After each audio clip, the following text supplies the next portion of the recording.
Hi everyone, welcome to the first Torah study of the fall 2019 semester.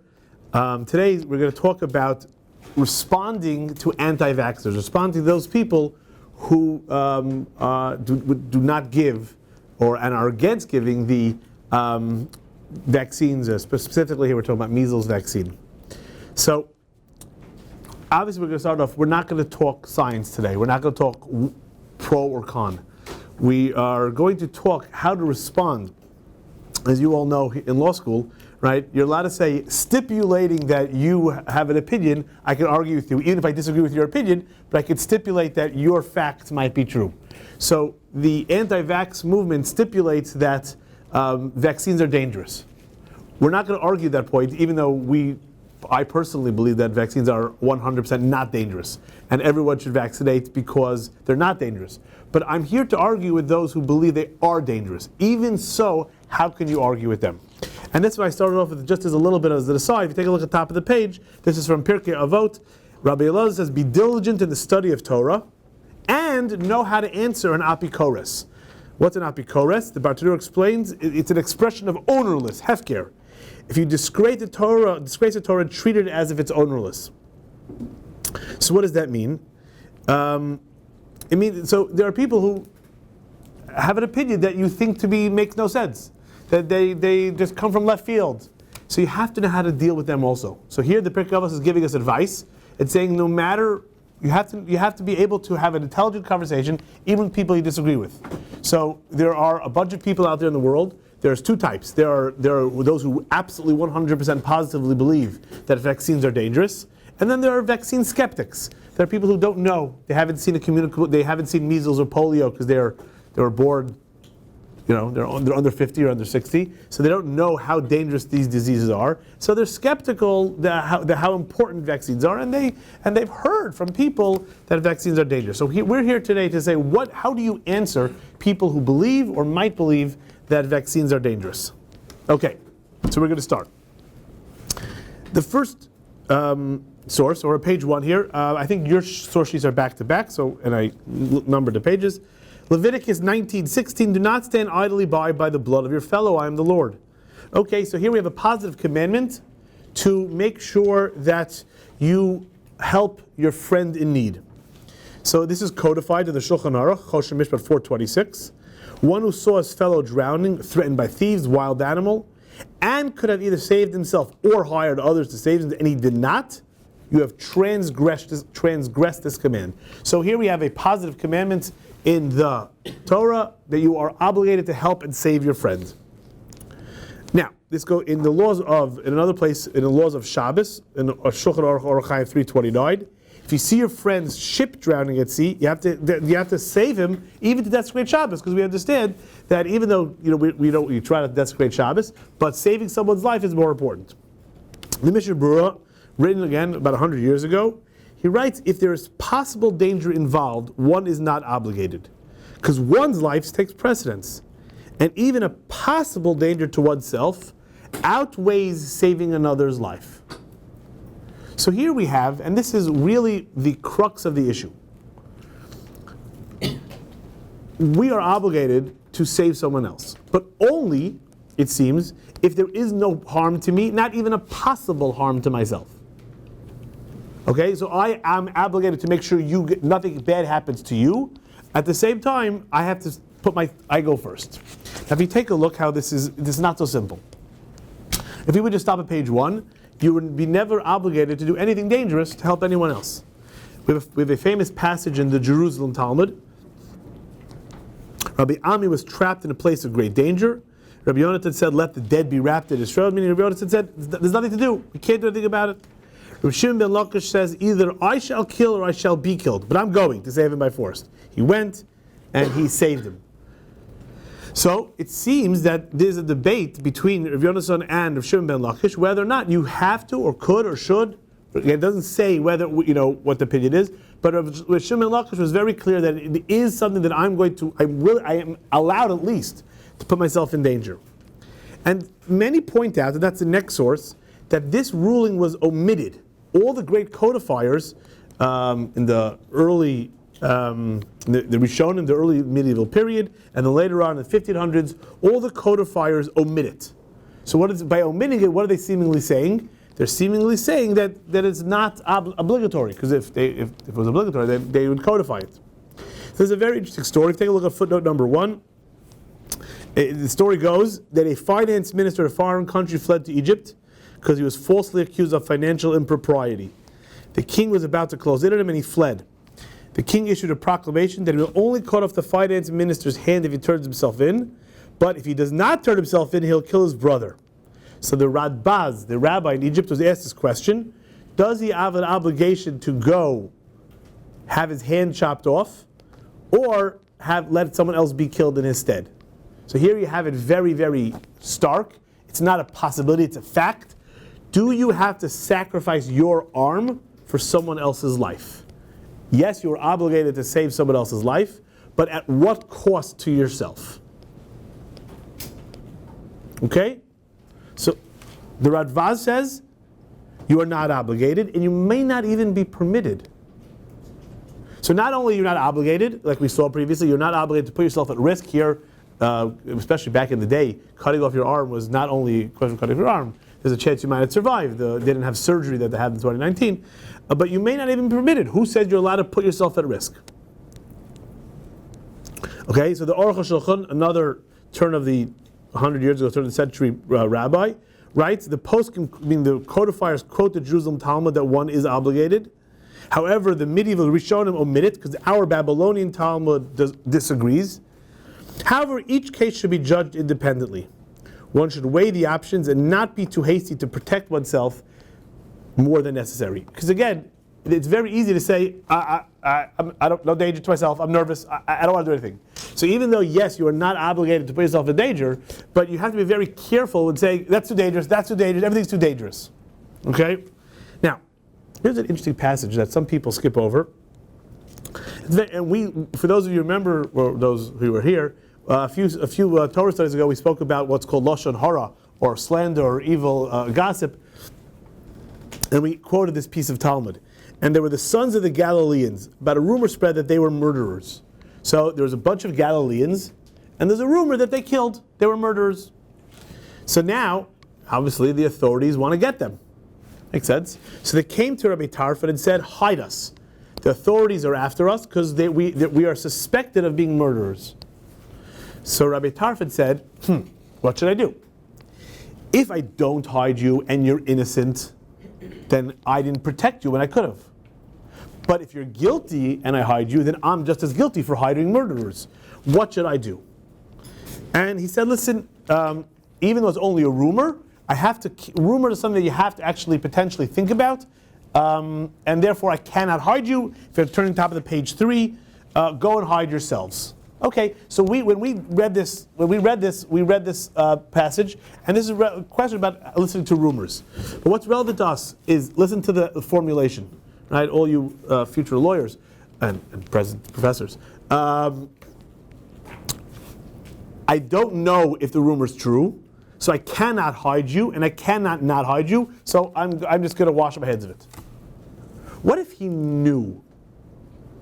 He personally knew they were innocent. What should he do? What can you deduce from what he's saying? He says, I'm not sure if you're murderers, therefore I can't hide you. Meaning if he knew for sure they were innocent, he has to hide them. But the authorities think they might be murderers. What will the authorities do if they find him? Well, he'll get in trouble. So what does that imply? That if he knew they were innocent, he'd have to make himself at risk to save their lives, even though he puts himself at risk. Why can't he say, no matter, even if I know you're innocent, I can't hide you, the authorities think you're murderers. By saying, right? So this is the Nitziv, this is the Rabbi Naftali Tzvi Yehuda Berlin, famous rabbi of the 1800s of the famous Volozhin Yeshiva. That's how he understands it. That we can see from our Babylonian Talmud that you are obligated to put yourself at risk from the assumption of what he didn't say. Okay. Those sources, we're done. And we're not really done, it's only been 10 minutes, but we're done with the basic sources. What do I mean to say? We've seen that you are obligated to save your friend, and you're also not obligated to put yourself at risk, and you have to be careful what you call risk. This is very relevant. We spoke about donating kidneys. This is very relevant. The first, and I want to use this as an example, Rabbi Eliezer Yehuda Waldenberg, Rabbi Eliezer Waldenberg, died 2006, November 19th. He was the day before my daughter was born. That's how I just remember when he died. Famous rabbi, one of the greatest rabbis of the past 20, 30 years. And his one of the leading rabbi of the medical ethics community. And in his first, in volume 9, response 45, he says you can't do kidney donations. It's dangerous. You can't. Not only you're not obligated. It's not a good idea. You can't donate a kidney, even though you have 2 healthy kidneys and you're healthy. Even though it can save someone's life, you can't do it. Just like we saw cutting a hand off. And then, if you notice what I bolded here and italicized, but if experts determine that the act entails a significant potential danger, you'd be a pious fool. You don't have to do it. And then what happened was, in the next volume, volume 10, he basically, the dates are not clear, but things changed. Kidney donations became safer. The chances that you would be injured by donating a kidney became less. So he's changed his mind, and if you look at the bottom, he says, now that medical science is concluding that it's not dangerous, you can do it. So that is why today you'll find many organizations in the Jewish community, but all in Israel especially, where kidney donations have skyrocketed, live kidney donations. That means a healthy person with 2 healthy kidneys donates a kidney because they're willing to put themselves even at minimal risk to help and save someone else, which is, again, we said, a positive commandment. So we see that there is a willingness to put oneself at a minimal risk so that in order to save others, and again, donating a kidney is it's a surgery, it's a little risky. Thank God today it's not that risky. I mean, you can't play football anymore because it's dangerous. You might not be able to go skiing, depending on your physician. But nevertheless, it's minimal risk. Okay.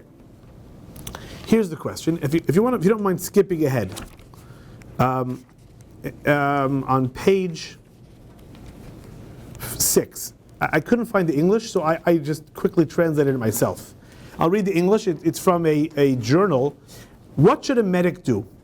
Meaning a war medic. That means you are assigned to your battalion, your troop, and you are, you're further back, and the advanced soldiers go ahead, and you see that a soldier is wounded, and in the line, and the fire is going, the battle is going, and you say, listen, if I go in, there's a good chance I'll get injured. I have a better idea. I'll wait till the fire, till the shooting ends, then I will go see if I can help the soldier who is wounded. Probably, that's correct. In other words, do I have to put my life at risk to save said soldier? What would you say? Now, most of us, again, obviously, in wartime, it's very hard to make, snap this, or, consult your books, or you have to make a decision on the spot. So we're thinking ahead. Now, personally, I would tell you that a war medic who doesn't go out when his soldier is injured is I wouldn't want him on my team. But is he right?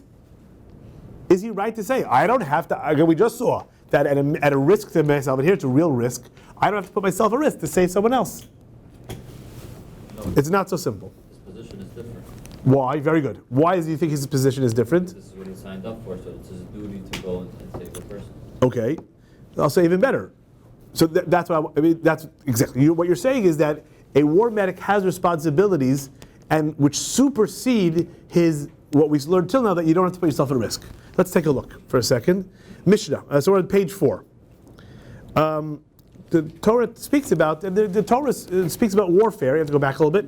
It speaks about warfare, and when the Jews went to the land of Israel, coming out of the desert after 40 years, they had to conquer the land from the nations that were there and the other nations that were surrounding them, and so there are rules of warfare.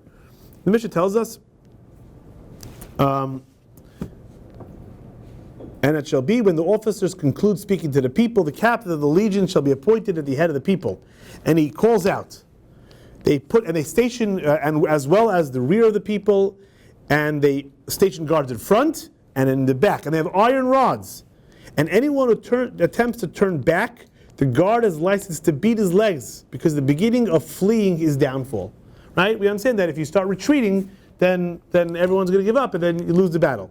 And the Mishnah adds, and what are we talking about? That there are exceptions. That's elective wars. Well, Melchemet Rishus in Hebrew.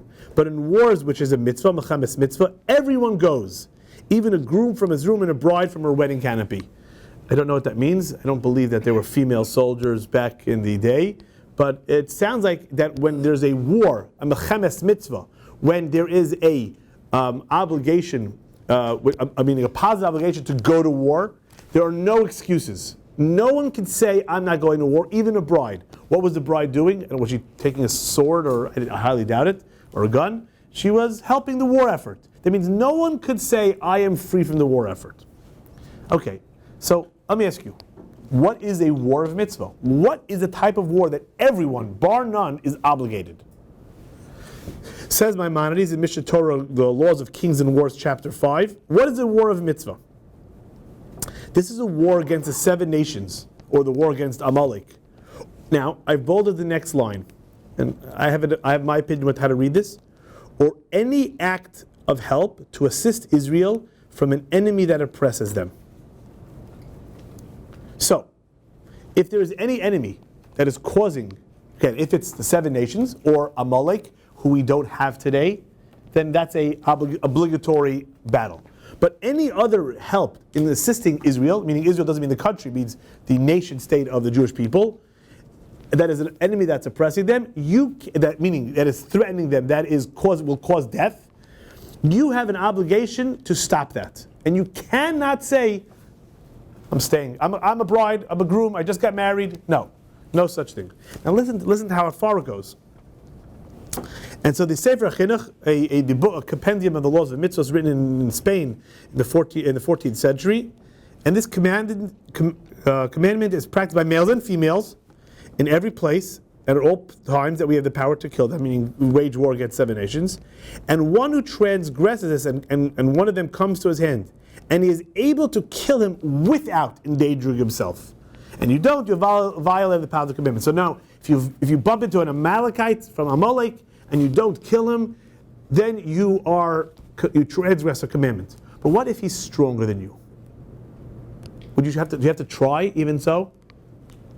So if you read here, it says you don't have to. The Sefer Chinuch writes, the book of education, Sefer Chinuch says, if you're able to kill without endangering yourself. So the Minchas Chinuch, a commentary in the book, writes something very obvious, and it's a very important point. The author writes that this obligation is only if one can kill without endangering himself. This needs inquiry.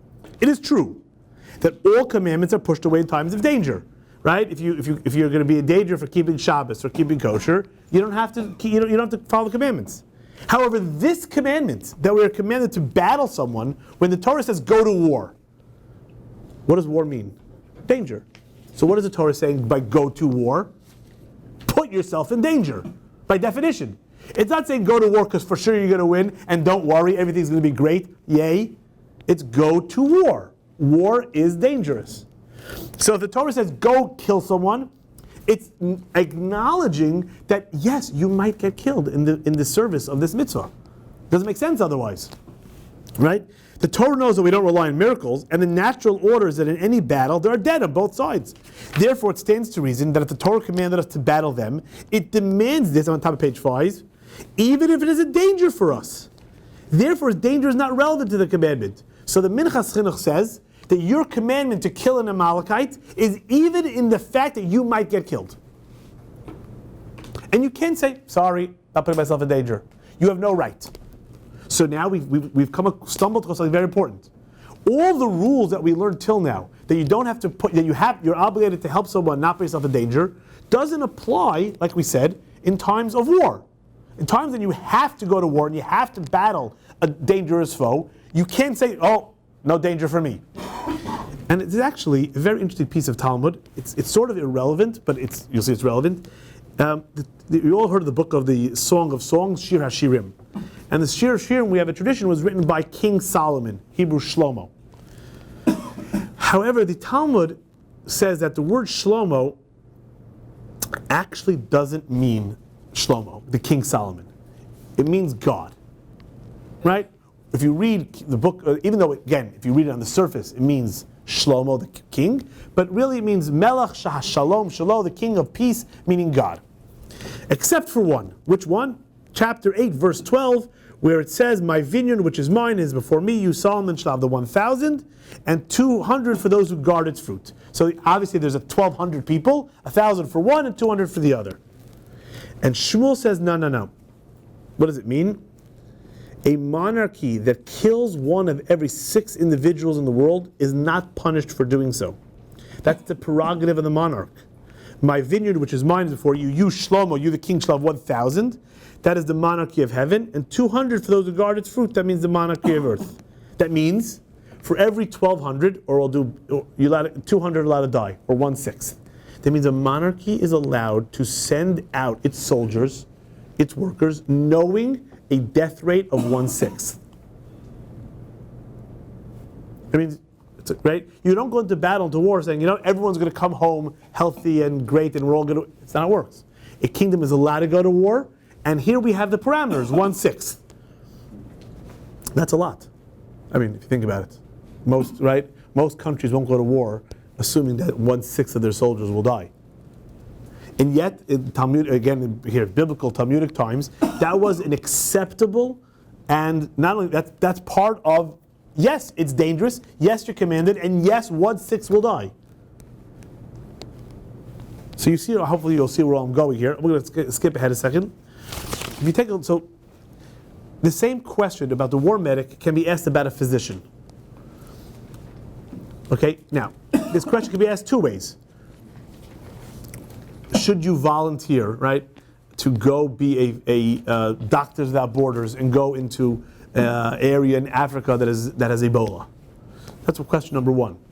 But what happens if you are stationed in somewhere here in America? Someone with Doctors Without Borders went. He got infected with Ebola. This is a true case, happened many times. And now he's coming back on that that special plane, which is totally sealed off, and he's coming to your hospital. Should you say, I am not working tomorrow? I'm calling in sick. I'm calling in taking my vacation days. I am not treating an Ebola patient because I might get Ebola. But they said, but you're the chief resident. You're the attending. You have no choice. You are the doctor who has to treat him. So I'm not putting myself at risk. Ebola is deadly. Thank God they've come up with a little bit with vaccine. We're good. We're getting a little better with Ebola. But pick and choose your right. Personally. Some of you are a little bit younger than myself. Some of you are a little bit older. When I was in college, I worked in an AIDS clinic in Brooklyn, in Downstate Medical Center, when there was no retrovirals and AIDS was a death sentence. And there were all the physicians who worked. Now, if you if you had a pinprick of the blood, you might die. And and I asked the people I worked for, like, how could you be so nonchalant? Again, you're talking about a clinic, a patient every 20 minutes who had not only HIV, had AIDS and was dying. What do you do? Should you say, I don't work at that? You have the right to say that. That's here, and this is exactly what you said before. And again, this is also from the Tzitz Eliezer. Is a physician obligated to place him or herself in a situation of danger to heal a patient with a highly communicable disease? He answers, it seems to him that it is permitted for a doctor, now permitted, obligatory, to care for patients, and it's considered a great mitzvah. Where does this come from? So here we see, so the concept, and again, the answer to the war medic is that a war medic is obligated to go and into battle, is that you may not, in certain circumstances, say that I don't put myself in danger. I understand. Now I want to read you this here. Take a look here. Top of page 7. Top of page 7. This is written by Benjamin Franklin. I assume you've heard of him. And he's talking about smallpox. Smallpox was a very, very deadly disease. But smallpox also, the vaccine in that time was actually quite scary because there it was actually dangerous. That means the smallpox vaccine did kill. So not only did smallpox kill, the vaccine also killed. Obviously not the same number. In 1736, I lost one of my son, a fine boy of 4 years old, by the smallpox taken in the common way. I long regretted bitterly, and still regret, that I had not given it to him by inoculation. I mean, I didn't give him the vaccine. This I mention for the sake of parents who omit that operation on the supposition that they should never forgive themselves if the child died under it. That means, how could I give my kid a vaccine? The vaccine might harm my child. My example showing that the regret may be the same either way, and that therefore the safer should be chosen. So in other words, what Ben Franklin points out is that there is no saying in certain situations that, you know what, I'm safe. I'll stay in my four walls, I'll stay in my Dalet Amot, and I'll be okay. There's danger out there in the world. Here specifically, vaccines are dangerous, the disease is dangerous. Therefore, you have no right, and it's not a smart thing to say, I'll do nothing, because either way is dangerous. This argument from Ben Franklin was just recently printed by Rabbi Moshe Sternbuch, who is presently the chief rabbi of the Eidach HaRedis in Jerusalem, and he writes that even if you believe vaccines are dangerous, the disease is dangerous. So you can't say, well, I don't do things that are dangerous. And I think the concept behind that is that when we, again, just like a war medic, and just like kidney donations, well, I'm talking to a war medic and a physician, or at war as a soldier, when the community is at risk, you have no right to say, I don't put myself in danger. There is danger in the community. Once the danger exists, you don't have the right as an individual to say, I don't put myself at risk. As part of the community. Now, I understand that that's exactly what Maimonides wanted. If you can go back to page 4, any act of a help to assist Israel from an enemy that oppresses them.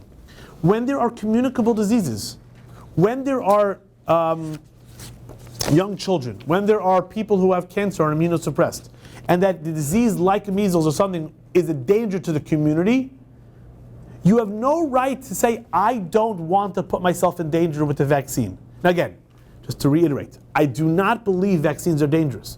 But now I'm talking to the anti-vaxxer who says vaccines are dangerous. I say, let's say you're right.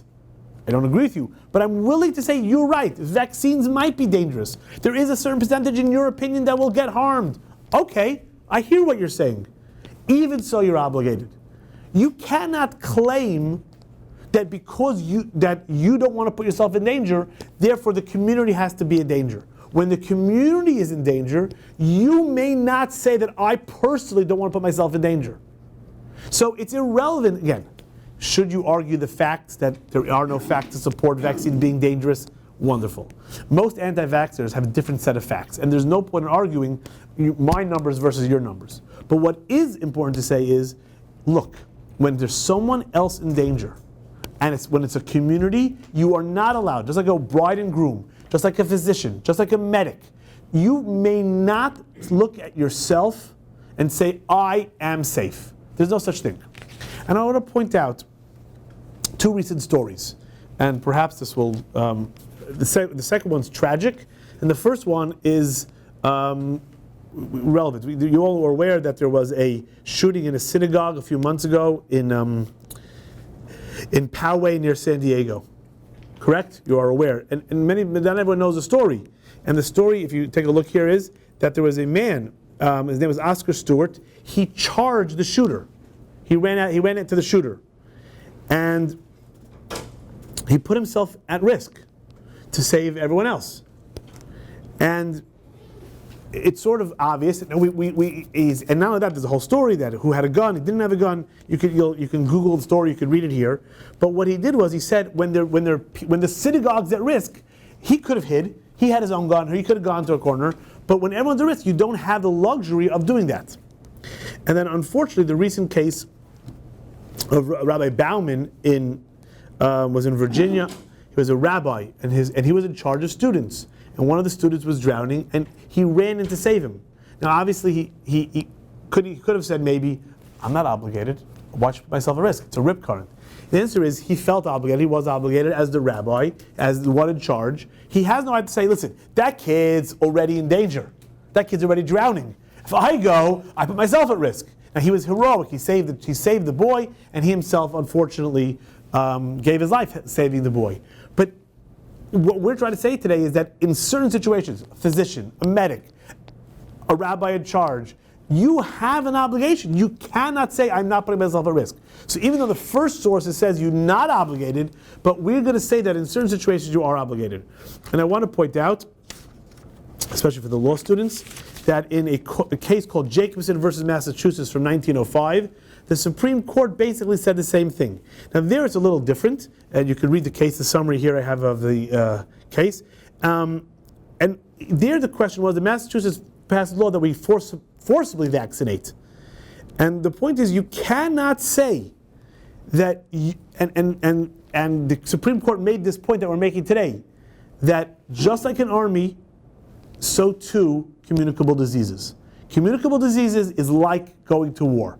When there's communities threatened, just like if we have a draft, if we need soldiers, we could force you to go to war. It's not against the 14th Amendment to draft soldiers. So too, it's not against the Constitution to tell people you're obligated to defend the community. How do you defend the community? By vaccinating. You might think it's dangerous, and it might be dangerous. Nevertheless, you are obligated to put yourself in danger for the community. Thank you all for joining us. Any questions? Yeah. Yes. You said that if a community is at risk, so how about if you're in a community that's not at risk, where there is no outbreak of measles vaccine? So if you are a totally segregated community, or a community that is totally cut off, 100%. I don't believe that's true today. The outbreak of measles started in an insular community in New Square.